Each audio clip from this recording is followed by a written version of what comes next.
tal, como están? Benvidos, boas noites a esta nova edición de Contrastes en Canal Rías Baixas dende o Pazo da Cultura de Pontevedra.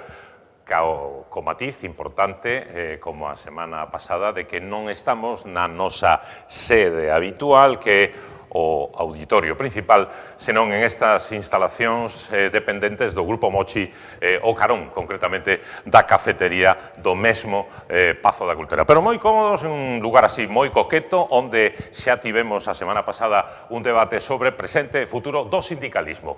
Hoxe non hai aquí ni políticos, ni sindicalistas, ni empresarios. Hoxe teño a ledicia de ter o meu carón a 5 compañeiros, compañeiras do xornalismo en activo, todos eles moi coñecidos, xornalistas de referencia nos seus respectivos medios e na nosa comunidade. Empezo ca presentación. Ali está Natalia Puga, que xa estivo en outros programas de Contrastes. Que tal, Natalia? Benvida. Moitas grazas de novo por estar aquí connosco. Moi ben, moitas grazas. Sempre teño que facer con ela un plus de convicción, porque ela, de entrada, sempre dice que non. Logo pasa bárbaro aquí. Está traballando, como todos vostedes saben, é unha das 6 valientes que, de verdade, fixeron ese milagro que sigue vivo e que é unha maravilla de periodismo digital que se chama Pontevedra Viva. O seu carón. É un placer, además, ter aquí connosco por primeira vez a Miguel Ángel Rodríguez. Como estás, Miguel Ángel? Benvido. Moi ben, encantado de estar aquí. Moitas grazas. Director de Diario de Pontevedra, o noso periódico de referencia, o noso xornal de referencia local. Paso a este lado e temos aquí connosco, bello amigo, coñecido de todos ustedes, Cristian Casares. Como estás, Cristian? Moi ben, encantado. Delegado da Voz de Galicia en Pontevedra. Este ano, probablemente en estas datas, moi descansado con respecto ao ano pasado, que estaba precisamente metido en todo o balbordo do Día das Letras Galegas que tiña o teu pai, precisamente como escritor homenaxeado. E a continuación, 2 representantes do periodismo televisivo. De un lado, Úrsula Lorenzo. Como estás, Úrsula? Boas noites, que tal? Grazas. Moitas grazas. De novo, Úrsula Lorenzo. Digo de novo porque todos ustedes se siguen Canal Rías Baixas dende hai anos, lembrarán este rostro a esta xornalista. A primeira casa. A primeira casa. Logo compartimos outras experiencias e hoxe en día ela está en outros avatares xornalísticos televisivos, audiovisuais. O seu carón, o noso máis recente e flamante Premio Ondas, nada menos que Javi Fortes. Como estás, Xavi? Benvido. Moi ben, Eugenio, moi ben. No teu caso é a segunda vez que estás aquí connosco, pero a primeira foi fugaz, porque Sí. tiñas que marchar en un avión camiño a Barcelona, lembras? Sí, foi ademais nas vísperas do premio, Por eso. moi honrado de estar daquela e estar hoxe, por suposto. Pois hoxe imos gozar todos aquí a falar de actualidade. Por qué? Bueno, porque entendo que unha semana vemos de unos días así moi movidos, moi entretenidos. Gustaríame arrancar con elas, porque de algún xeito penso que será importante que elas abran ese melón. O melón precisamente do caso da Manada, non? Porque se hai un tema do que se segue a falar e vai dar moito xogo aínda, non só na nosa profesión xornalística, senón no debate social e político, claramente é a sentenza da Manada. Ca perspectiva do tempo, non? Que dan estes días transcurridos, que podemos sacar en limpio? Que sacades en limpio como xornalistas e como mulleres desta sentenza da Manada? Úrsula, Natalia, quen abre o fogo? Natalia, Adiante. tócache. Eu penso que en limpo podemos sacar máis ben poucas cousas, porque cada día siguen saindo informacións e, por exemplo, estes últimos días o xuíz do voto discrepante acabase de saber que xa tiña sentencias previas nas que absolvía, por exemplo, a un pai de abusos a súa filla, bueno, cuestións bastante controvertidas. Entón, en limpo, penso que seguimos sacando pouco, necesitamos máis perspectiva, penso, para estas cousas.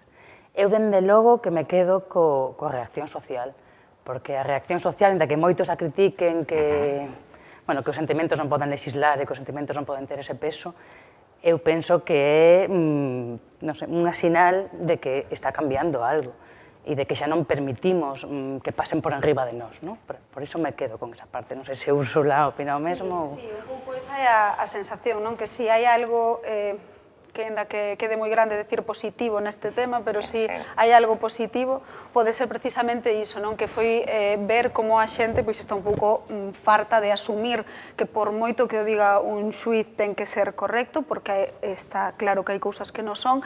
Supoño que pode abrir o debate de si é preciso ou non é preciso reformar o Código Penal, se está suficientemente claro ou non está suficientemente claro o que é violación, o que non o é, pero o que sí creo eu, dende a miña perspectiva, é que amarse da posibilidade de reformar determinadas leis, que sempre está ben, porque ao final as leis teñen que servir á sociedade, e se a sociedade cambia, as leis poden cambiar tamén, pero ao marxe dese, neste caso concreto, hai unha cousa moi subxectiva que foi interpretada por unha persoa de maneira, dende o meu punto de vista, erróneo, e que estaba claro que podía ser interpretado doutra maneira. Entón, todos, eu creo que saímos á rúa un pouco con esa sensación de dicir non todos vemos así as cousas, hai outra visión e posiblemente sexa polo machismo que todavía continuamos vendo na sociedade. Falan vostedes, señores, engado a reflexión inicial que vostedes queran facer unha segunda cuestión. É realmente cuestión de modificar o Código Penal ou é unha cuestión de interpretación por parte dos magistrados, como hoxe, por exemplo, dixo en sede parlamentaria precisamente o ministro catalán?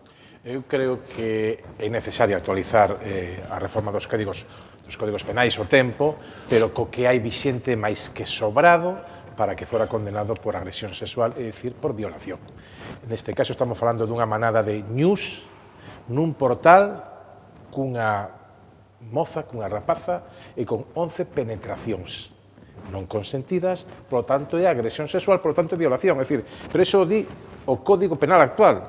Aparte que se poda implementar medidas, matizalo, co Código Penal actual é de libro, e de feito tan é así que todos a maioría dos catedráticos expertos en dereito constitucional din que non hai outra volta que condenar por violación, e de feito o máis probable é que cando vaya o alto tribunal sexa condenado por agresión sexual.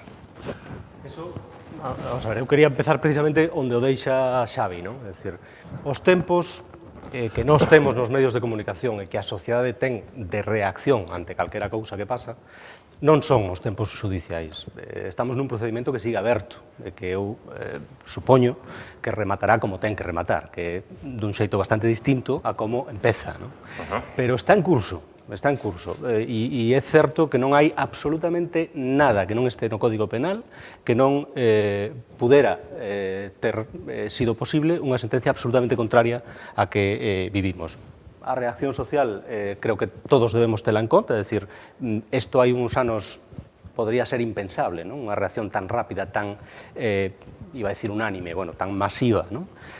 Fronte a unha sentencia tan delicada como esta, probablemente hai 10 anos non nos podíamos nin siquiera imaginala, non? Hoxe foi inmediata e tivo tamén un eco máis aló do noso país, que é algo moi importante tamén, non? Son máis cauto coa reforma do Código Penal.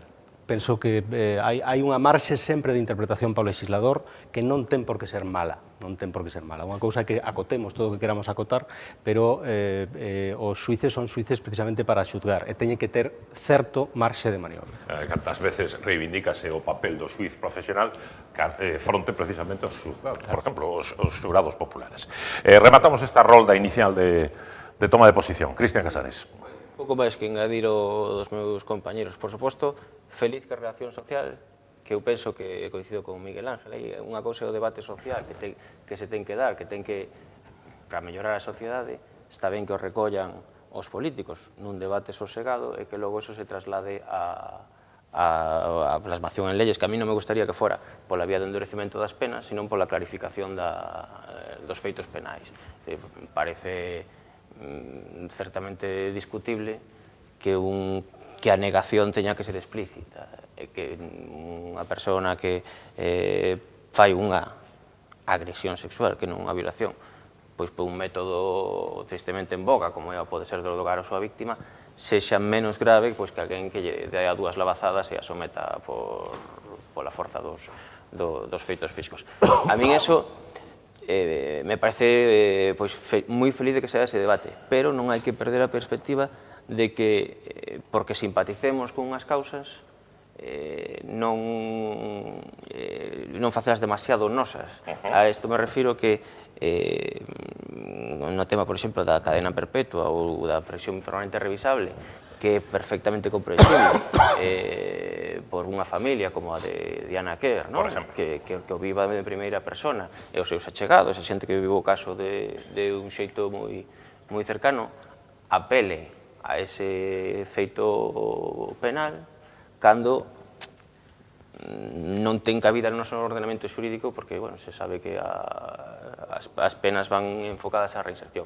Entón, eu, como che dicía, feliz polo debate social, preocupado porque o debate social se recolla oportunamente por algúns políticos que queren facer carreira con isto. Debate aberto a partir desde aquí. Sí, perfecto. No debate social perfecto, pero é un debate social porque a sociedade cambia. Cambian os pensionistas, que son capaces de manifestarse diante do presidente do goberno, as mobilizacións que houve o 8 de marzo son previas a esta sentencia, as mobilizacións nos medios de comunicación públicos do que mellor logo falamos, e a mobilización tras unha sentencia que claramente, como un opina como suxeito, e, polo tanto, subjetivamente, claramente injusta. Entón, eu digo que co que hai actualmente é máis que sobrado para condenar por agresión sexual. Eu creo que é máis que sobrado o Código Penal para condenar por eso, porque eu que non son xurista, leo, escoito e non atopei ninguén que dixese o contrario. Eu creo que corremos demasiado ao afirmar taxantemente que temos que revisar o Código Penal. Claro, pero non digo eso. Isto, en todo caso, sería o final do procedemento. Sí. Porque o noso sistema é o suficientemente garantista como para que nos recursos, nas apelacións aos distintos estamentos judiciais se vaya enmendando un posible fallo que, insisto, pode ocurrir.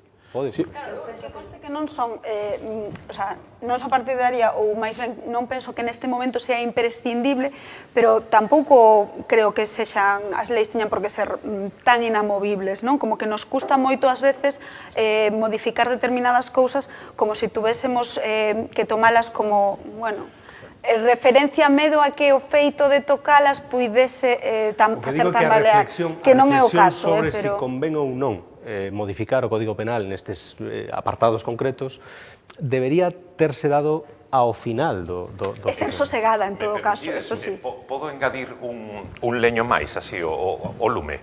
É porque para o xuiz de instrucción non hai dúbida, procesa e abre xuizo oral para levar a audiencia por agresión sexual, perdón, por violación. El falou de violación explícitamente nos autos. É porque o que para un xuiz é violación, para outro xuiz co mismo Código Penal, en este caso 3 magistrados, 2 homes e unha muller, para 2 é abuso sexual, e para outro ni siquiera constitutivo e deberían de ter sido absoltos. É chamativo, é dicir, por eso falo eu da interpretación. Neste caso, a ver, sí podería chegar a ser factible que si que fora abuso, porque a práctica da proba na vista oral, pois, demostrase así. Pero que o grave, para min, desta sentenza é que os feitos probados están relatando unha violación e despois non a están plasmando no fallo do tribunal. Entón, sí que teria sido factible. A min, o de que un instructor leva xuizo por un delito e se condene por outro, ten pasado moitas veces, non é o que máis me chama a atención. A mí o que máis me chama a atención é precisamente iso, que ti digas que consideras probado un relato que é unha violación clara e sen ninguna dúbida e que calquera que o lea, que a mí me parece de feito máis grave iso que o xuiz do voto particular, tendo en conta que me parece unha aberración o voto particular. Vouche preguntar agora, por eso. Pareceme unha aberración o voto particular, pero o que me parece realmente grave é os outros dous, porque é como que querían contentar as dúas partes, non? Querían, por un lado, si recoñecer que esa víctima é unha víctima dunha violación, pero despois condenámolos un pouquiño. Oxe, falase de que estiveron esos 5 ou 6 meses que demoraron en facer pública a sentenza negociando, precisamente, e intentando rebaixar os termos precisamente, sobre todo do voto particular. Imos escoitar e ver o que dicen cidadáns nas rúas de Pontevedra a propósito desta sentenza e o ruido social, mediático, político que orixinou. Imos coa enquisa. Hombre, a mí lo que me ha transmitido es que ahí había un juez que estaba fuera de la realidad, que no sé qué ha entendido, y después que hay algo que debe de fallar en el código de la interpretación. Eso es denigrar a la mujer al nivel máximo y ya, si lo han elevado un poquito más, resulta que los datos de esta chica han salido. Esto es terrible, o sea, qué justicia hay. Y además me ha parecido tremendo que ese juez, que a mí me parecía en foto que era un señor mayor y resulta que cuando lo han puesto a viva, es que resulta que es un señor que tendrá 50 años. O sea, esto es volver para atrás, es terrible. Lo de esto es un juez, esto es lo que tenemos en España, es tremendo. ¿Qué voy a opinar? Me pareció horrible, horrible. Se nota que él no es una mujer. Si fuera una mujer no creo que bueno, sentenciara eso. Pues mala, una sensación mala. No estoy de acuerdo en que les condenen a esa condena cuando deberían de cumplir muchísimo más. No estoy de acuerdo con eso, la verdad. De impotencia, de asco, de rabia, de ganas de coger, como decía mi abuelo, la metralleta y matar a todos. Francamente, así, sin más. Sin palabras. A veces un sin palabras di moito, verdade? Pero coinciden casi todos eles, sobre todo no estupor que produciu o voto particular, a argumentación do voto particular. Es un buen síntoma de salud social. Evidentemente. Y a mí me parece muy sano también que estas opiniones reiteradas, masivas, difundidas también masivamente, sirvan para mejorar la interpretación que hacen los jueces, porque los jueces forman parte de la sociedad, tienen que tenerla en cuenta también. Por tanto, me parece que esto es una salud que no teníamos hace unos años y que hoy nadie está, digamos, no dispuesto a hablar delante de una cámara y decir exactamente lo que está diciendo. Pasado domingo un artigo dese señor que está sentado no centro da mesa de debate chamado Eugenio Giraldez. Hipotética mesa de debate. Efectivamente, nesta alfombra de debate. Gústame moito. Nesta alfombra de debate. Falaba, eu empezaba, Eugenio xa levamos anos, pero eu empezaba como meritorio en Radio Cadena cando houve unha sentencia, eu non sei se foi unha Navarra e outra aquí, que se coñeceu como a sentencia da minisaia, da minifalda, onde a minifalda era, digamos, un eximente de culpabilidade para violador. En Lleida, creo que era, me parece. E hubo outra en Pontevedra relacionada, non sei se había... A xoven de vida licenciosa. Entonces, digamos, daquela non houve unha movilización social, pero xa houve un balbordo, un rebumbio mediático moi potente, e houve firmas, houve posicionamento, e cambiou un pouco a percepción. É dicir, o que pasa é que ahora estamos nun momento de social onde a xente xa se revela con todo o dereito do mundo, pero reacción ante isto, sentencias, unha outra en Pontevedra tamén, con vaso de agua como medio ximente, que non vou decir nada máis, certamente, pois xa non chamou a atención, xenerou protestas. Claro, pero que unha pregunta que adoita ser habitual e que de feito estes días que, como dicimos, se están recuperando non sentencias pasadas, é habitual neste tipo de xuizos é que levabas posto. O sea, en sí mesmo, esa pregunta, o feito de que unha vítima de violación teña que responder que levaba posto no momento, ou por que ia sola, porque nese momento ela decidiu entrar nese portal con esta persoa, ou porque ese tipo de preguntas en sí mesmas, que son moi habituais, demostran que, obviamente, queda moito camiño por percorrer, porque non deixa de culpabilizar a vítima neste caso, e, bueno, xa se falamos do tema dos datos e de que na por riba... Quería preguntaros precisamente eso, que semella máis grave para cada un de vos? A argumentación do voto particular do famoso maxistrado Ricardo González, a filtración dos datos da víctima por un erro xudicial do tribunal precisamente enxuiciador, na Audiencia Provincial de Navarra, ou as afirmacións do ministro catalá a propósito da singularidade do citado maxistrado? Para min, a filtración dos datos da víctima. A coloca nunha situación de indefensión absoluta. La revictimiza, non? La revictimiza. Dice, home, o ministro ten unhas declaracións dentro do ámbito político máis afortunadas ou menos. O voto particular, por moi contestado que estea, se asusta a dereito, forma parte do proceso judicial. Isto é unha pifia, esperemos que non malintencionada, de alguén que fai circular unha sentencia cun código que non se podría, que logo ese código tampouco que metas en Google e che saian os datos da rapaza, hai que metelo nun sistema interno da administración, que, bueno, que alguén ten que ter acceso, que se ten que preocupar de, bueno, en fin, E logo aparecen os datos e comentarios e fotos en forocoches e en unha historia destes. É un disparate, unha barbaridade. Algún exercicio periodístico absolutamente disparatado tamén neste aspecto. É dicir, home, un pode opinar sobre calquera cousa, é un firme defensor da liberdade de expresión. Pero, bueno, digamos que en un caso como este, en abstracto, estes rapaces que o que iba tamén temos da perspectiva de xénero que adaptou moi ben unha muller na enquisa, notase que non é unha muller este señor. Os rapaces estos probablemente dentro da súa confusión vital, falo da manada, pois tampouco lle parecerá extremadamente tan grave eso. Polo que sae do cárcere para fora, semella que non. Forma parte da súa interacción cas rapazas. Do seu xeito de divertirse. Probablemente, sabes? Unha barbaridade. Non se poden pôr nunha perspectiva de igual a igual. Eu aí estou completamente de acordo no que dicías tú. Falta moito camiño por andar.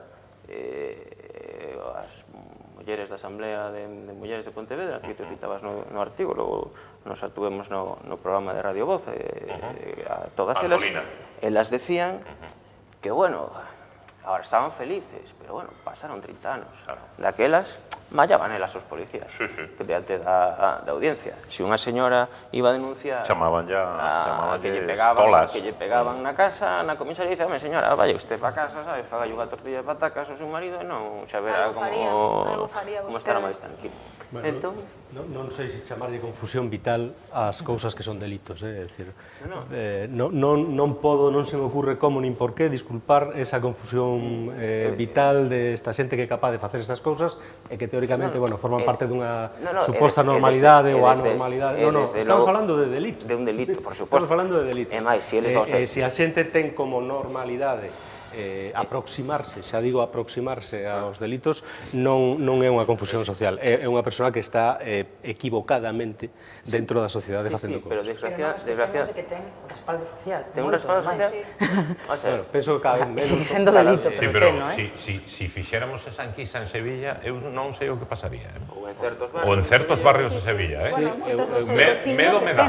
Eu quero pensar que sí, estou de acordo. Pero mira, bueno, hai un pouco este perfil de pero eu escoitaba de feito esta semana e cuidaba moito do seu pai como se unha cousa tivera que ver coa outra, o sea, non ten nada que ver, pode ser unha persoa perfectamente integrada na sociedade a uns aspectos e despois, como decimos, estar totalmente fora noutro tipo de casos. Incluso pode tratar ben a súa parella ou pode tratar que nese momento... Pero eso, mira, eso pasou cando un bestia viña tamén, foi a Bilbao, me parece, empezou a arremeter contra un inmigrante e despois foi detido, e enseguida salió, es que cuida de su madre e tal, non sei que sei quanto.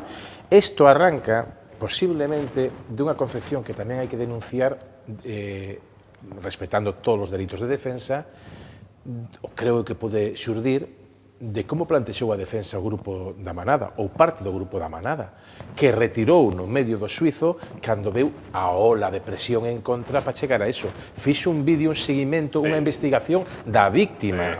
Non sei se vos acordades, pero tivo que renunciar a esa línea argumental porque se veía. Pero inicialmente xa estaba tecando a dudar da honradez e da honorabilidade da víctima. Eso por unha parte. Logo temos a consecuencia é que algo se reflicte na sentencia e logo temos algunhas pingas de declaracións mediáticas que eu quero denunciar. E a máis con nomes apelidos, que estamos en Pontevedra, para que chegue a Madrid ou a Barcelona, que se chama, por exemplo, Arcadia Espada. Arcadia Espada, que ten unha especie de involución mental, digamos, de ter demasiada grasa no cerebro entre as neuronas e lle impiden pensar, se puso descaradamente en defensa destos chicos, no de la Manada, e dicindo que tamén le gustaría que salieran el historial sexual e la vida sexual da víctima. Por causas que corresponden a casualidades, seguramente 3 ou 4 días despois asistimos precisamente á filtración da vida sexual da víctima.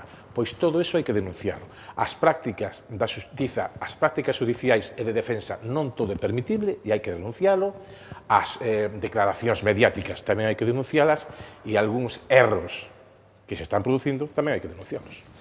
Minuto para rematar este primeiro bloque. Non, simplemente pola miña parte, vamos, decir que hai cousas moi difíciles de perdoar, pero que nunca teñen disculpa. E esta é unha delas, é dicir, ese comportamento non se pode disculpar, da igual que sexa Arcadia Espada ou como calquera, pero que se debata socialmente, que haxa dende Arcadis Espadas ata a xente que os quere linchar na tal, non é un mal síntoma. É un síntoma de que reaccionamos. E non hai mellor síntoma social que a reacción. E non hai peor síntoma social que a anestesia. E nese sentido, creo que é posible. Queren vostedes falar, verdade? Ambas as dúas. 15 segundos. Imos a publicidade. E de seguido, inmediatamente despois. Ata agora mesmo.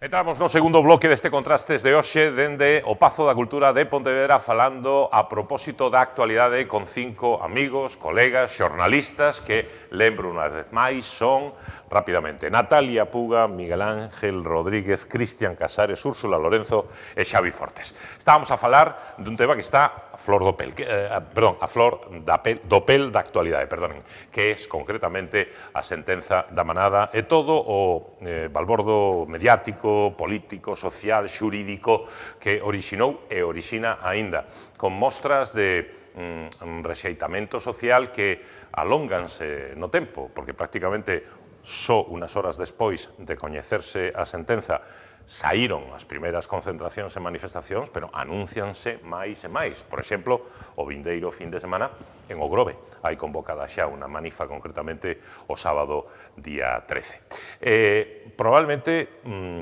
falaba dilo Miguel Ángel Rodríguez, non sería entendible todo isto se non houbera anteriormente, hai tan só 2 meses, un 8M.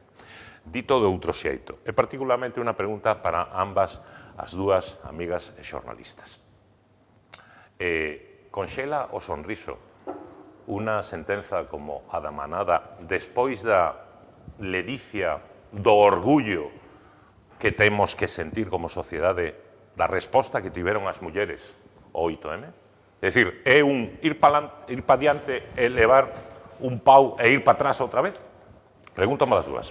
Sí, o sea, en certo modo, sí, eu supoño que isto tamén vai un pouco vinculado ao que falábamos agora, o que falaba Xavi, de toda o fío posterior que houve de manifestacións que tamén está moi vinculado, non? Por unha parte, hai unha resposta social moi clara que todos temos moi presente, previa e posterior á sentenza, pero por outro lado, tamén sigue habendo pois ese tipo de manifestacións ou estas sentenzas ou esos votos particulares aínda máis graves que a propia sentencia é o que viñamos falando agora, que eu tampouco quería pasalo por alto, o tema dos datos, que pon un pouco de manifesto tamén que todo isto, esa resposta social, por unha parte, témola clara, pero pola outra, sin embargo, todavía vemos como datos importantes dunha sentencia trascenden, causan dano, problema nesa víctima e, sobre todo, que a mí me parece máis grave, dificultan as posteriores vítimas que decidan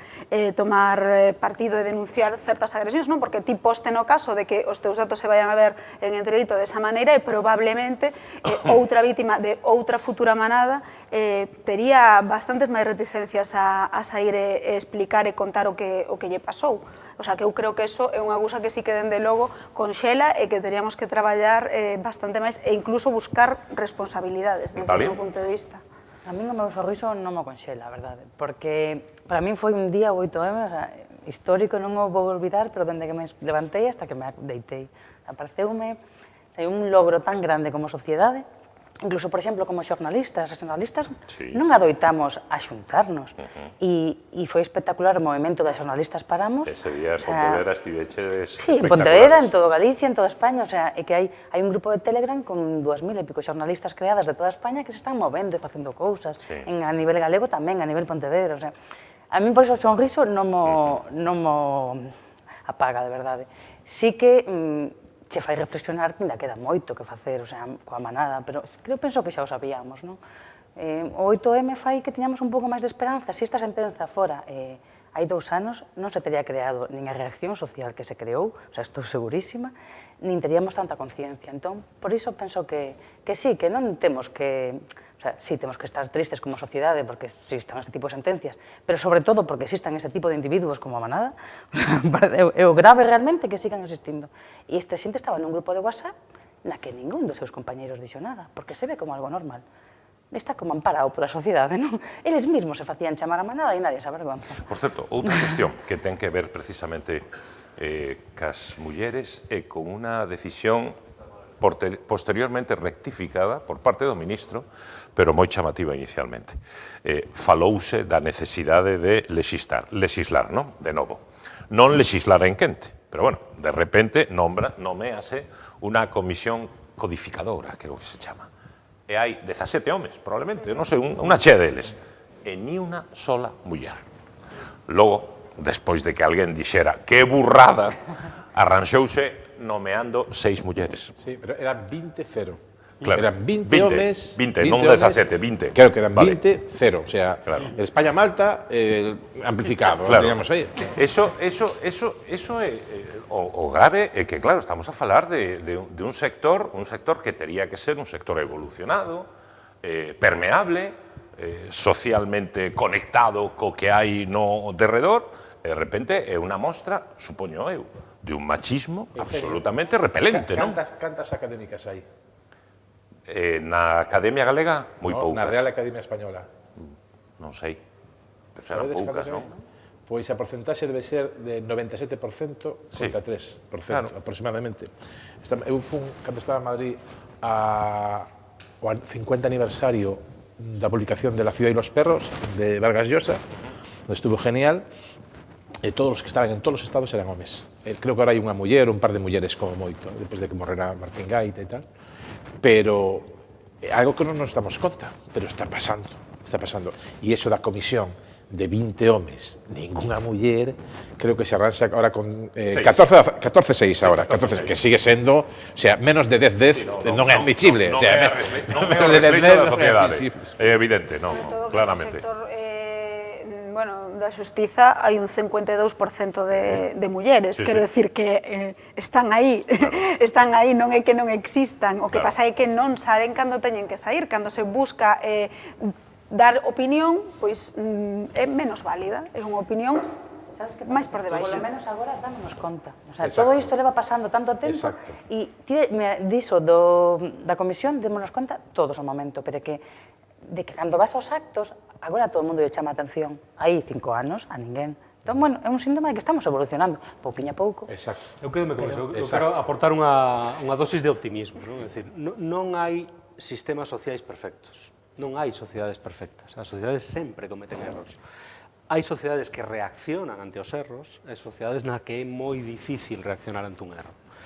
Eu creo que estamos evolucionando e que cada vez reaccionamos mellor e reaccionamos antes ante determinados erros que antes nin siquiera eran percibidos.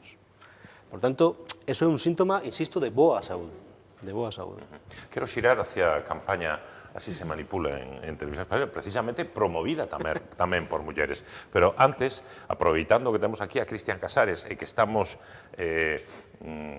preto do Día das Letras Galegas e que o ano pasado fora o seu pai, precisamente o autor homenaxeado, este ano é unha muller, é María Victoria Moreno, muller que afincouse en Pontevedra, onde daba clases, escribiu, etc.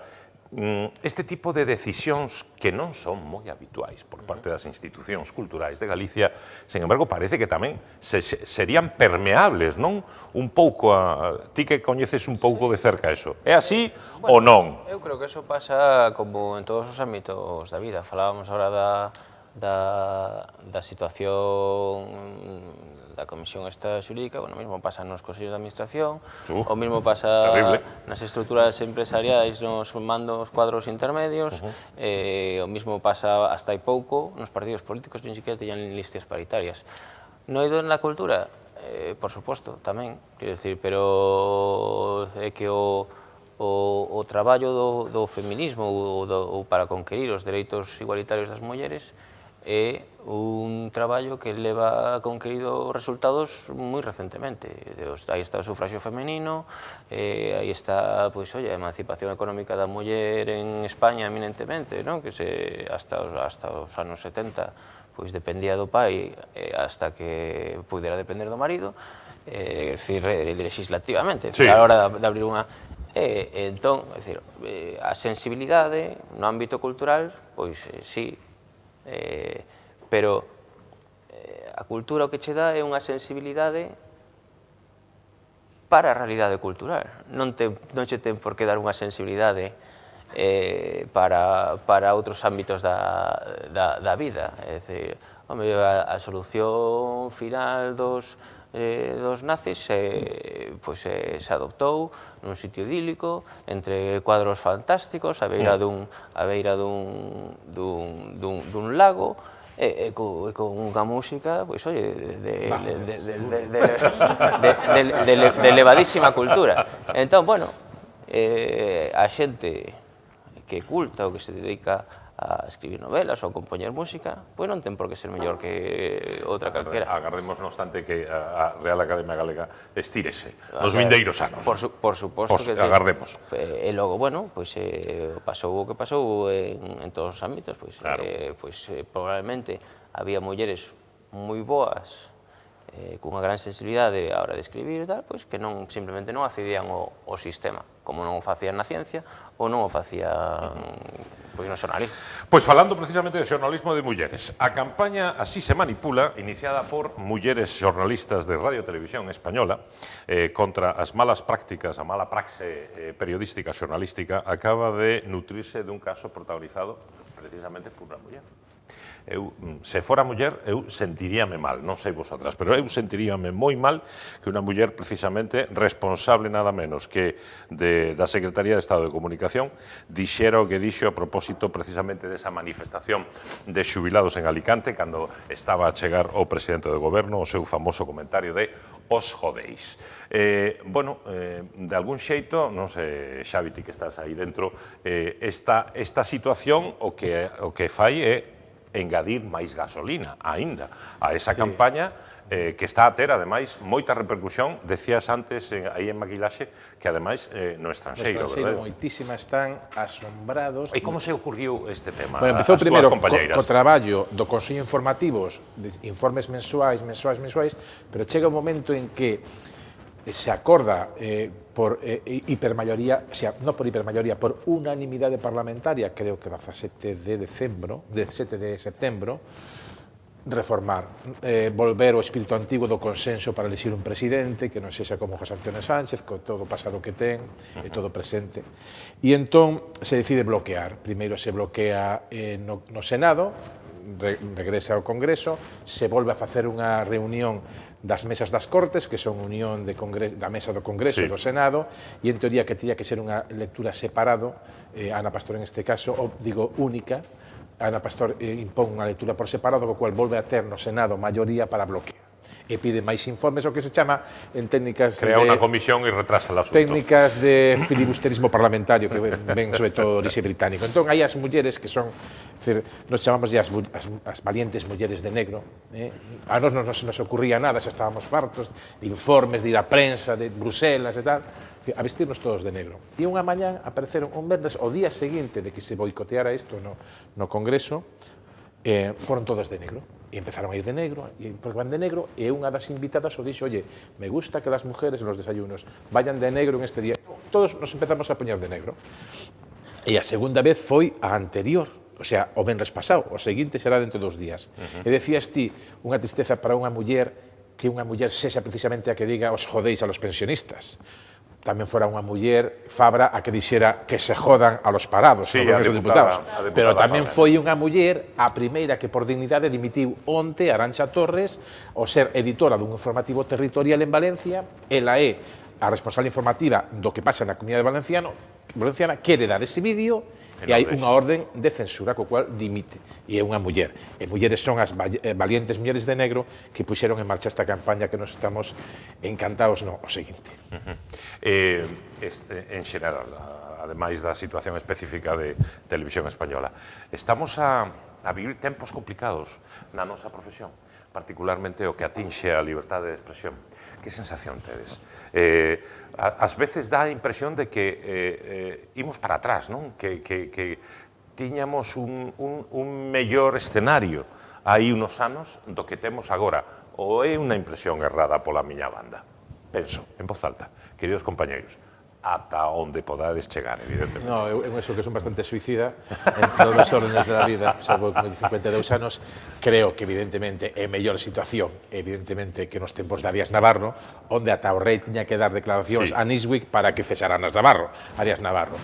Pero sí é certo que nos últimos tempos, especialmente nos medios públicos, hai un retroceso.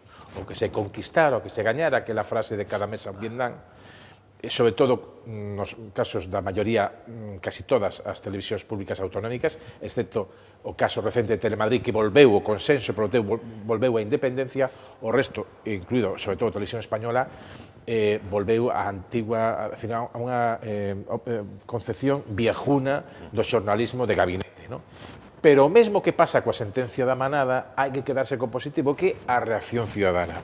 É un debate que está nas redes, é un debate que está na prensa internacional, te contaba antes, non só Bruselas, France Press, The Times, BBC, está interesando de que pasa en España, porque estes eran casos que eran habituais que pasaran en países do oeste, antigos países do oeste. O control gubernamental dos poderes públicos, en este caso da televisión e da radio pública. E contra eso hai unha reacción da cidadanía e unha reacción dos xornalistas. E aí o deixo non só de televisión española, porque creo que é unha rebelión do oficio dos xornalistas en xeral. Eu creo que tamén é certo que agora mesmo temos unhas ferramentas a nosa disposición, xa como persoas individuais máis alá do propio medio, que as redes, xa sexa calquer tipo de aplicación, Twitter, blogs, o que iramos, que nos permite tamén de outra maneira poder expoñer o que ás veces non encontras outro altavoz para explicar. Iso eu creo que é unha arma valiosísima, que sí que podemos entrar noutro debate se é preciso ver quen está detrás ou se ese anonimato ás veces pode ser tamén perigoso, que dende logo dá casi para outro contraste ese tipo de cousas, pero sí que é verdade que como elemento, como utensilio, como ferramenta, eu creo que é importante para que esa censura que podamos topar noutro lado se vexa, nese caso, totalmente eliminada. Incorpórase aí máis un matiz, está aberto, o sea, que pode seguir, simplemente por suliñar, que a responsabilidade en redes. Claro, todos nós sabemos quen somos, firmamos como tal, pero é que hai moito suicida por aí adiante, entón, claro, penso que aí temos... Axuda e ás veces é perigoso. Aí temos como sociedade en xeral, e particularmente nós como xornalistas no noso exercicio, temos aínda probablemente moito camiño que recorrer, que percorrer. Eu non me considero suicida como Xavi, pero sí un pouco kamikaze. Bueno, aí andade. Un pouquinho, sí. En fin, un ten un concepto máis bélico que outro, non? Pero eu penso que sí que estamos bastante mal en canto a liberdade de expresión nestes momentos.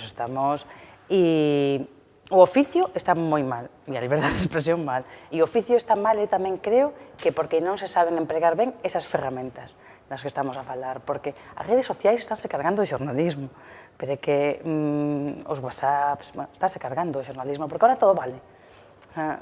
Penso que como xornalistas temos que ter tamén unha visión crítica que non estamos tendo, porque nos estamos deixando ir pola inmediatez, polo sensacionalismo, o amarelismo, o uso que se fai. Claro, porque ás veces botamos a culpa á ferramenta, cando eu creo que a ferramenta é super útil, o que en realidade temos que botar a culpa é como a empregamos. Nós e o resto da sociedade, o que pasa é que como a eles non se lle, sabes, eu non os controlo, lógicamente, podo controlar o que fago como xornalista, e penso que estamos mal.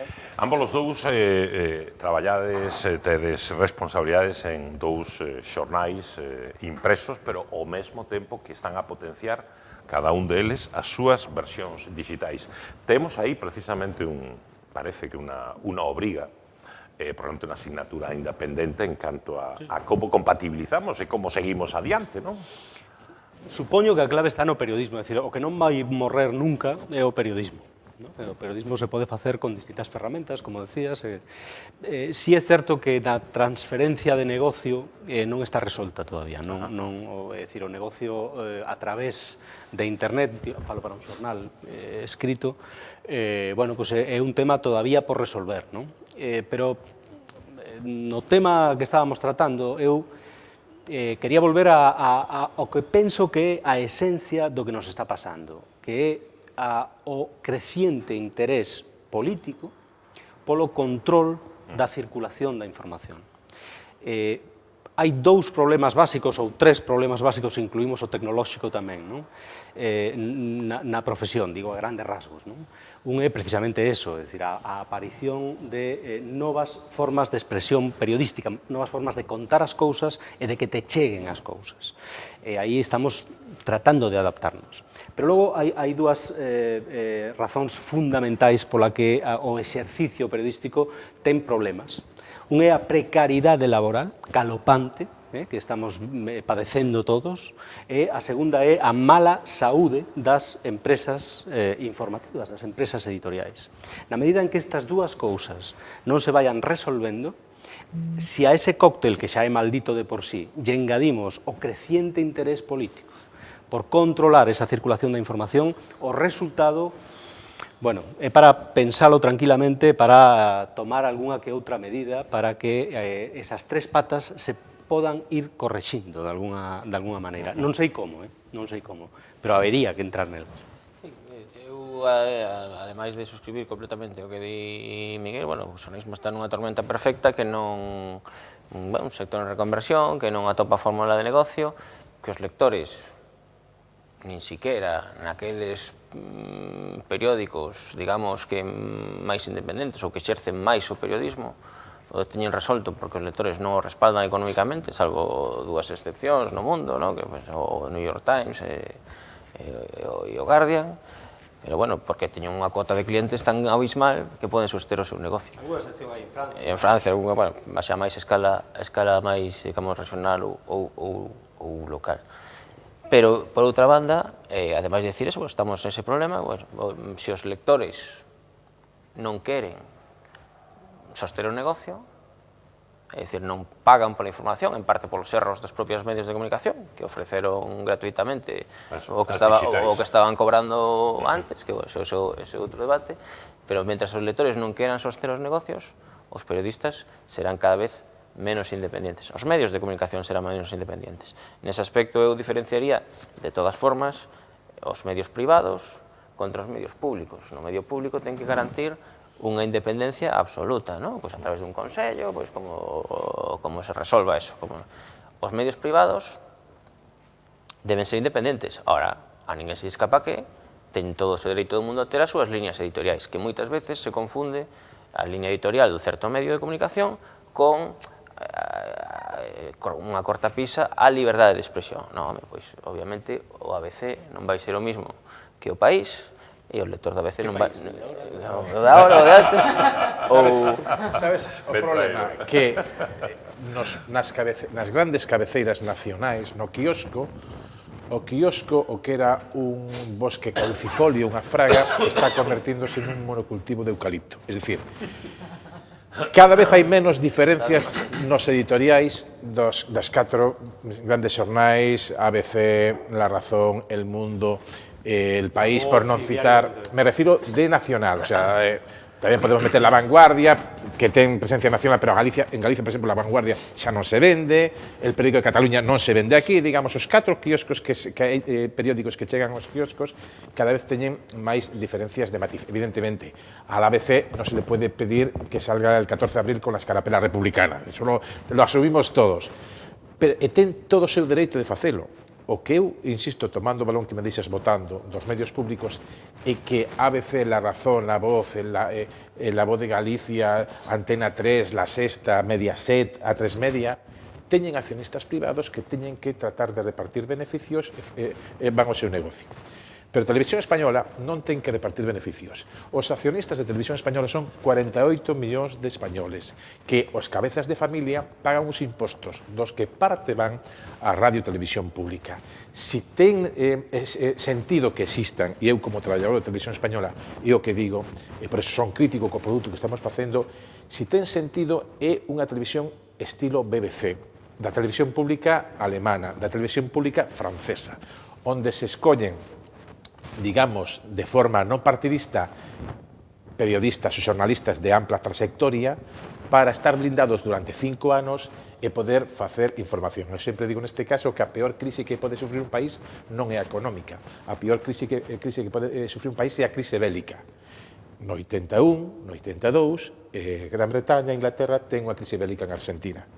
Margaret Thatcher quixo cargarse o director da BBC cando empezou a dar información de cadaleitos que viñan das Malvinas. E non o puido conseguir. E os británicos, que eran moi patriotas, estaban moi orgullosos da súa BBC. Nós o que queremos conseguir é un modelo máis BBC que non de Canal Low, por así decirlo. 20 segundos, alguna opinión máis? Oímos a publicidade, aproveito e logo estiramos o terceiro bloque. Fago. Adiante. A publicidade.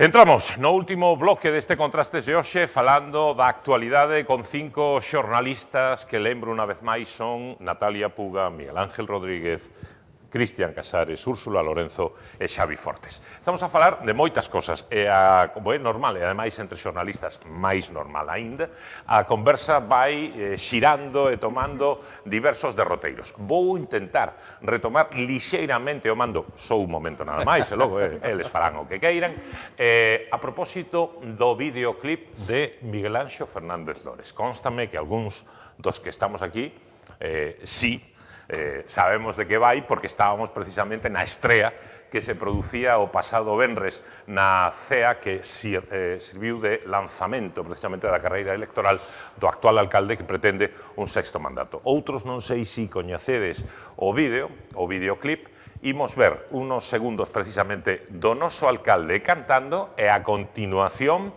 opinións de unha enquisa rápida nas calles, nas rúas de Pontevedra.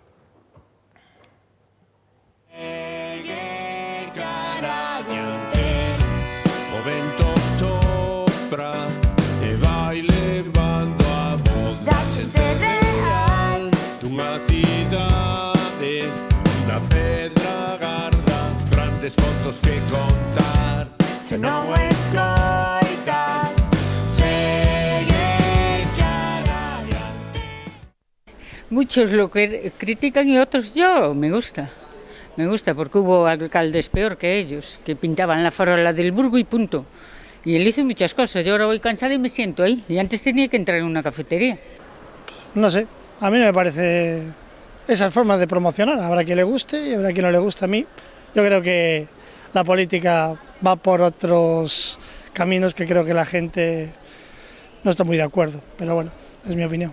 Pues me parece bien. Los políticos lo que hagan casi siempre está bien, sea bueno, sea malo, lo hacen a su manera. Después, el pueblo tiene el de votar y de ver si sí o si no. Primero que arregle la ciudad, y de verdad, porque hay cosas que ya trinan un poco, y eso que yo lo he votado, ¿eh? Es simpático. Es simpático, ¿qué puedo decir? Hombre, un alcalde cantando lo menos que tiene que hacer un alcalde, es trabajar, no cantar, pero bueno, no sé, allá cada quien con su campaña publicitaria y con lo que hagan para la campaña. Pues no sabía que Lores cantaba. También como un furancho, como si fuera el furancho. Muy bien. Puede ir los viernes los viernes de cantos de la taberna. A ver si lo vemos allí, que yo fui el otro día y no estaba, lo eché de menos.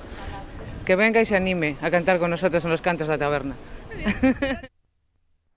Bueno, he de confesar, ademais teño testemunhas aquí precisamente o meu carón que o propio Lores dixo que él estaba acostumado a cantar precisamente eso que chamamos cantos de taberna, concretamente unha etapa da súa vida en Portonovo, os fins de semana, cantaba cos amigos, cas amigas, e que era unha cousa que lle gustaba, e particularmente neste caso, para a composición que fai Gonzalo Maceiras, empregan unha canción popular, contou Lores, que era Eu teño un amor en Rianxo, non? Teño un amor en Rianxo e outro en Vilagarcía. E que el empezou a cantar así e que Maceiras deulle a volta aquelo e saiu o Segue cara adiante. Bueno, non sei se é verdade, é mentira, é ficción ou non é, pero o que é evidente é que unha vez máis o BNG e Lores pegan un petardazo así para arrancar, e neste caso con 14 meses de antelación, a carreira electoral. Que os parece? Eu como levo moito tempo falando, espero que falen eles antes e despois falo eu. Ti estás aínda baixo efecto, o impacto. No, a mí pareceme o vídeo ten un toque a Jarabe de Palo. Sí. Parece Pau Donés salir, sí, algúns vídeos que vai cantando, a xente lle dá unha cousa e tal. Eu creo que está moi ben, e o que decía Eugenio, é dicir, é o candidato. Eu creo que non hai discusión nese sentido, é a única formación, é a formación que goberna e ten candidato. Nos outros lados ainda non sabemos se hai candidato ou non, e eu creo que a resposta que houve na CEA, eu creo que algo demoscópico tamén de como están as cousas. Hai un proxecto que pode funcionar ou non, pero é un proxecto de cidade e hai outras cousas que de momento non se sabe o que son. Eu creo que vai nese sentido sobrado Lores como na canción. Ambos os dous que estabades ali conmigo. O primeiro que canta ben é Roberto, irmán de Miguel. Sí. Sí que canta ben. Sí, pero no vídeo non está. Non está, no videoclip non están. Pero, decir, hai na familia o que lleva ben é a Robert. E, bueno, con respecto ao vídeo, pois é unha evolución, digamos, casi lóxica. Despois de Lorix e do cómic. Sí, despois de Lorix, despois de Lorix do cómic, do rap de Quero Pontevedra, un si colle os programas electorais que comentábamos outro día na cena, desde o 99 hasta o último, pois vai unha evolución bastante lóxica cos tempos tamén. Primeiro, pois o típico tocho que se comía un entonces, pois a ver o que iba contar aí para a ciudad, logo aquelo, pasou unha cousa un pouco máis levadeira, logo xa pasou unha historia de 1000 ideas para Pontevedra, non sei se recordades, que era unha cousa así moito máis visual, logo xa debeu ser o cómic, logo o rap, ora un vídeo, bueno, está ben, é dicir, xa non ten que prometer moitas cousas, ten un proxecto que o leva avalado desde o 99 nada menos, unha transformación da cidade nun escenario no que ele está moi cómodo de relación coa súa cidade e cos seus votantes e que isto lonxe de restarlle, se viu na enquisa. Dicir, bueno, pois, oye, aquelo de que falen de min aínda que sexa mal, que por outra parte non se fala de ningún outro candidato, como apuntaba Xavi. Porque non hai, ou casi. Vamos a ver, respecto da canción, gracias a que por detrás está cantando a vocalista dos Furious, unha grande nena. Bendito sexa o playback. Digamos que retalea un pouco a voz de Lores que fai o que pode. Pero estas cousas en política fanse para que precisamente se fale delas. Para isto que estamos a facer. Claro, a única finalidade que teñen é que sexa canto máis viral millor e que canto máis se fala, aínda que mal, millor, non pasa nada. Por tanto, desde ese punto de vista, é unha estrategia, como estrategia está ben, está moi ben. Respecto do acto en sí, bueno, creo que Lores está marcando os tempos como a él lle convén, ou como cree que a súa formación lle convén, e sobre todo marca, xunto con tempo, marca distancia das outras candidaturas que non poden facer isto por distintas razóns, porque probablemente non teñan a capacidade de convocatoria ou porque non teñen o candidato capaz de convocar, bueno, marcar tempos, marcar distancias, neste momento, supoño que a Lores é o que máis lle convén para encarar esta recta que vai a ser moi longa cara ao 19. Evidentemente, faltan moitas cousas, faltan moito tempo, faltan candidatos, e, bueno, o que pensemos agora pode distorsionarse ao longo do tempo. Pero neste momento está marcando tempo, está marcando distancia. Además, hai un proxecto claro definido que pode gustar ou non, pero está aí, fronte a, bueno, pois, proxectos en construcción, pero que todavía non se conocen, ou proxectos que non existen todavía. Por tanto, bueno, pois de momento vai gañando. De momento vai gañando. Pregunto a ambas dúas compañeiras, además da pregunta común para eles, unha engadida.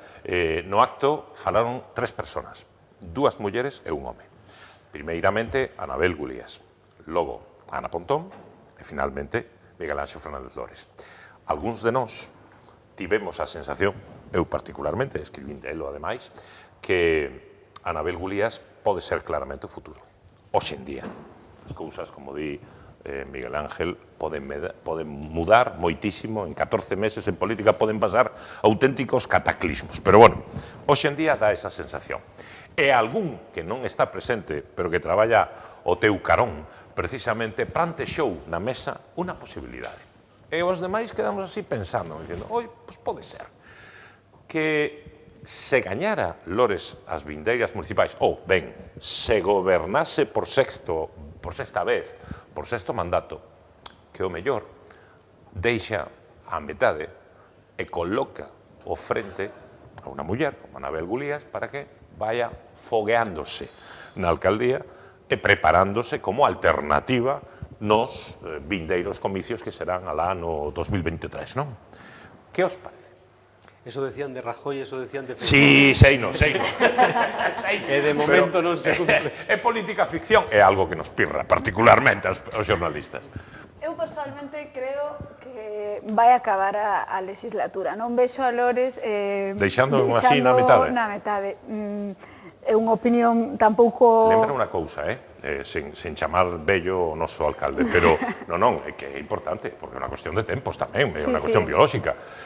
O 9X de 2019, Lores ven de cumprir 65 anos. Cumpre os 7, 2 días antes das vindeiras eleccións municipais. Pecho o paréntese. Aí está el caballero que lle levamos supéralle. E que tamén canta, por certo. Toca quitar. Haberá que esperar o vídeo, que pode vir a réplica. Sí, pode haber a réplica de Vigo, a ver. Lembrades un tal Manuel Fraga tamén. Sí, pero bueno, era outro estilo. O de Abel Caballero decía porque dice que ten planificados hasta os 90 como alcalde. Como alcalde? Eso, hasta 90 anos. Eso que dice. Eu personalmente, tanto como os 90 non vexo o noso alcalde, pero sí que creo que non deixaría a legislatura no medio. Eu creo que acabaría, aínda que sí que é certo que vexo un pouco xa, de feito no vídeo, non? Incluso esa sensación como de que xa non se personaliza tanto nel todo, non? Como outras campañas anteriores. Hai 4 anos era Lores. Este ano é adiante. Tan marcada. Claro, hai un cambio, hai unha muda aí de concepto importante. Xa se vai un pouco como desvinculando de que sexa a única figura. Eso sí. Vai enfocado a iso, a que Anabel sería o relevo a metade do seguinte mandato, non o sei, pero o que sí que vexo é que Lores tamén quere ir cos tempos, no sentido de, había 2 mulleres aí.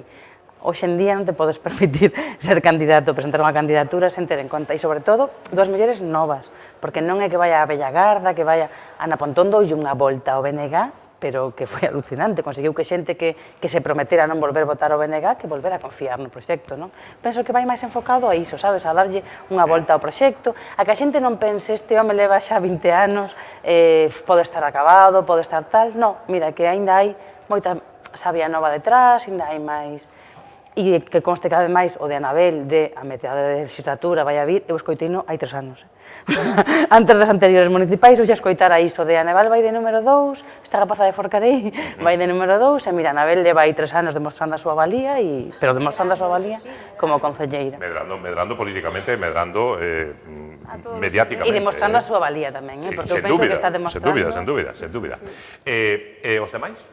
Porque agás Luis Rey, Marea Pontevedra, que sí, está confirmado polas súas bases como, de novo, candidato á alcaldía nos vindeiros comicios municipais de 2019, do resto non se sabe, non se desagarda. Que sensación tedes? A mí, chámame, non quero facer sangre só no Partido Popular, pero chámame moito a atención, porque probablemente tendo a obriga en Pontevedra de ser a alternativa, porque históricamente, no histórico electoral, ven sendo así, curiosamente, leva un retraso, unha demora tremendamente chamativa. Aí hai unha crise sin resolver ou hai un relevo sin saber. Víamos no xornal distintas opcións e eu creo que é a gran pregunta, digamos, o candidato do bloque, o que defende o título. Lores... O que está na pole position. O que Lores se gaña, como en principio xe todo apunta, non sei, dentro dun ano, como decía Miguel Ángel en Política de Moito, chegará, e se cumple tamén o mandato, chegará en números redondos a estar un cuarto de século como alcalde de Pontevedra, nunha cidade históricamente provinciana, conservadora, funcionaria e tal. A patria chica do presidente do goberno. Porque foi capaz de artellar en torno a él un proxecto que curiosamente empezou como un regalo de Mariano Rajoy a Juan Luis Pedrosa, que era Plan Urban, 2.000 millóns de pesetas, que lle roubaron ao alcalde de Lugo do Partido Popular para que Juan Luis, máis ou menos eran as cousas. E foi capaz de, con eso, ver o proxecto que tiña. Entonces, el ten modelo, ten alcalde. Do outro lado, que decía Eugenio, en principio, no histórico parece o CD nos primeiros anos con Ribes Fontán, e logo o Partido Popular, no? O Partido Popular con Cobián, con Juan Luis Pedrosa, e entón está na obriga, por cidade, a cidade de Mariano Rajoy e a cidade da terceira autoridade do Estado, Ana Pastor, de ofrecer un candidato con certas garantías ou polo menos que se visibilice. E non parece que Jacobo Moreira cumpla ese perfil ahora mesmo, a mí me parece, non digo nin que sea bo, nin que sea malo, digo que me parece que non cumple ese perfil, pero non hai detrás tampouco alguén que se vislumbre ou se postule ou se autopostule como posibilidade para eso, co cual, digamos que o partido está nese terreo, Agás que, Miguel, Cristian, xa tapados ou tapadas. Que pensades? Bueno, sempre é unha posibilidade, non? É dicir, no universo do Partido Popular, evidentemente, hai xente a que conocemos porque soa, porque é máis mediática, e xente que non soa, pero que está aí e que pode ser moi brillante, incluso moi mediática tamén.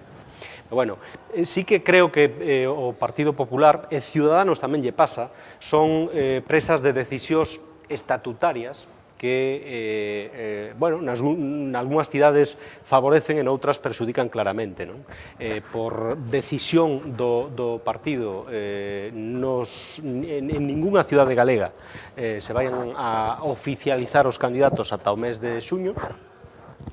No caso de Pontevedra non só basta con oficializar o candidato, hai que renovar a directiva local tamén, por tanto terá que haber tamén un congreso, ou ben antes ou ben despois, ou ben farase coincidir, que parece o lóxico.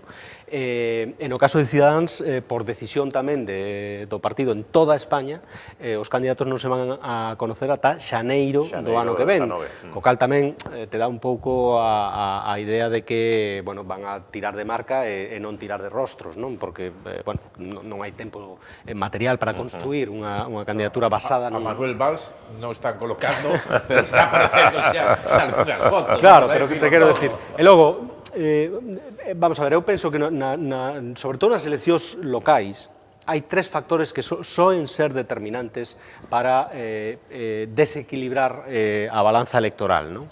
Que son un candidato, un equipo e un proxecto. É dicir, a formación política que sea capaz de ter o mellor candidato ten unha parte moi importante ganada, a formación que máis visibilice o seu proxecto ten outra parte ganada, e a formación que sea capaz de que a xente visibilice un equipo compacto, homogéneo, brillante, como o matiz que lle queran dar, non? Pois ten a outra parte. Sin esas tres patas é moi difícil gañar unhas eleccións nunha cidade. En este momento Lores ten unha vantaxa engadida, que é unha persona que, bueno, a súa xestión e a súa capacidade política tamén, porque non, o situou clarísimamente por encima da marca, non? A marca a veces tira para adiante, a marca outras veces tira para atrás.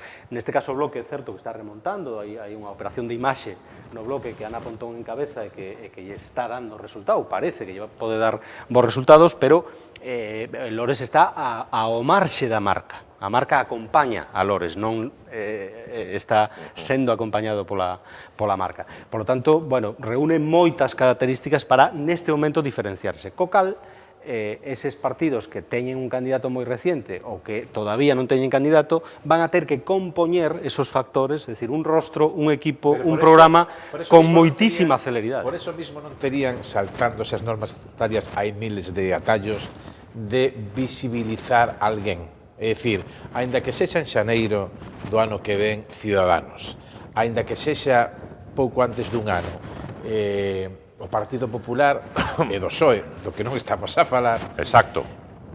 Algo teñen que facer para que se vexa que candidato é, porque Lores é alcalde, sacou 10 concelleiros na primeira comparecencia, 10 na segunda, sendo a lista máis votada. Na terceira estuvo a punto de perder por 200 votos, baixou a 7 con Telmo, e aprendeu algunha mensaxe dende aquela, e logo foi remontando hasta quedarse ás portas da maioría absoluta. Ese proxecto, que é identificable, que pode gustar ou non, pero é perfectamente identificable na cidade, non ten o alter ego no resto de partidos políticos. No proxecto, nin no candidato. Eu creo que nunha situación onde o factor coñecemento é casi tanto como valorativo nas enquisas demoscópicas, saber quen te vai a presentar ou quen se vai a presentar é importante, parece que non hai movimentos e algo sintomático. Todos estes meses de presentación agora non é terreo gañado, quero dicir, el claramente sabe que o seu proxecto xa está exposto porque ao final son anos que leva expoñendo e a súa imaxe gaña tempo e tempo e tempo, mentres non os demais non expoñen. Probablemente aquí sexa de aplicación o de que quen pega primeiro pega dúas veces, teño esa sensación. Totalmente. Claro, bueno, está claro os tres pilares sobre os que se sustenta que comentaba Miguel.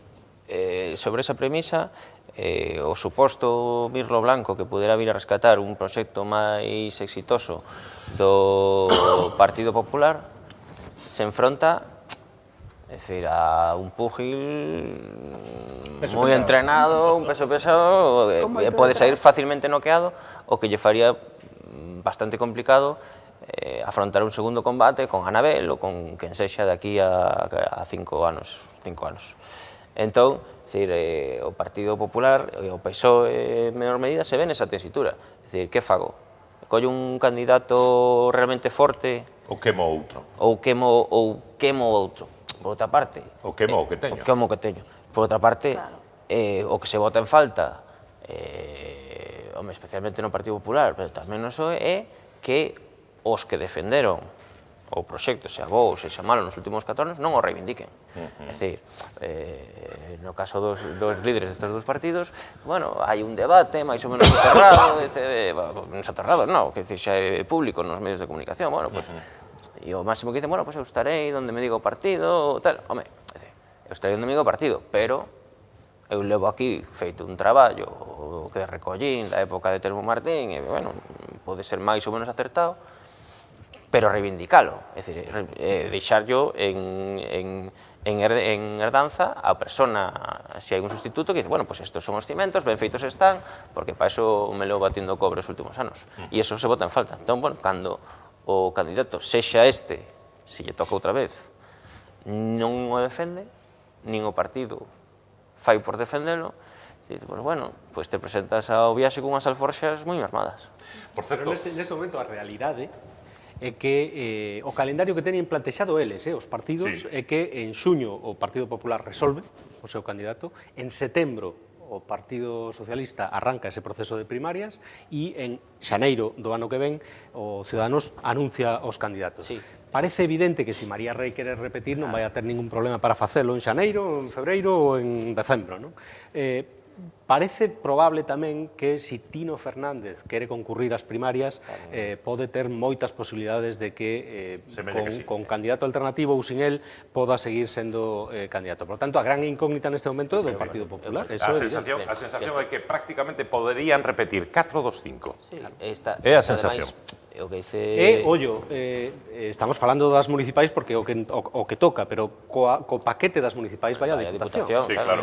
O que pase en Vigo, o que pase en Pontevedra, vai a ser determinante para recuperar a Deputación no caso do Partido Popular ou para mantela no caso da coalición. E aí, ademais, é que Feijóo ten unha espina clavada dende hai tempo, e por eso, probablemente, a principal encarga a Alfonso Rueda sexa recupérame a Deputación Provincial de Pontevedra.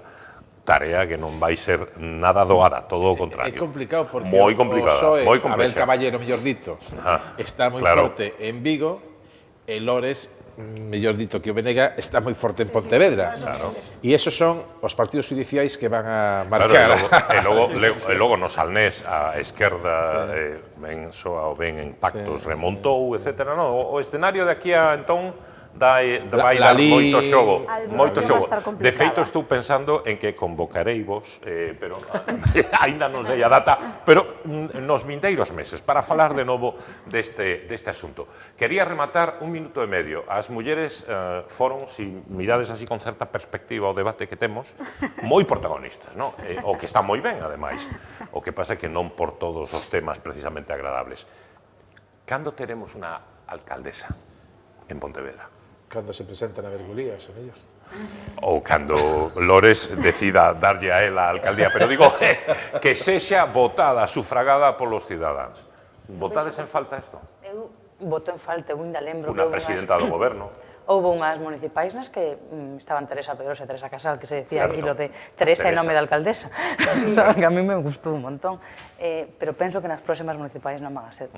porque dubido bastante que a candidata do PP sexa unha muller, e sería o único que podería ter certas mínimas posibilidades de arrebatarlle a Dolores. Eu creo que a alcaldesa, para que sexa alcaldesa, terá que ser do BNG a primeira. Non vexo nas outras listas mulleres que vayan a... Digo o de alcaldesa porque eu estou absolutamente persuadido que as cousas mudan moito máis rapidamente cando hai unha muller ao frente.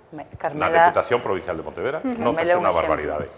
O día que teñamos unha presidenta do Goberno, unha presidenta da Xunta ou unha alcaldesa de Pontevedra, volvemos a falar.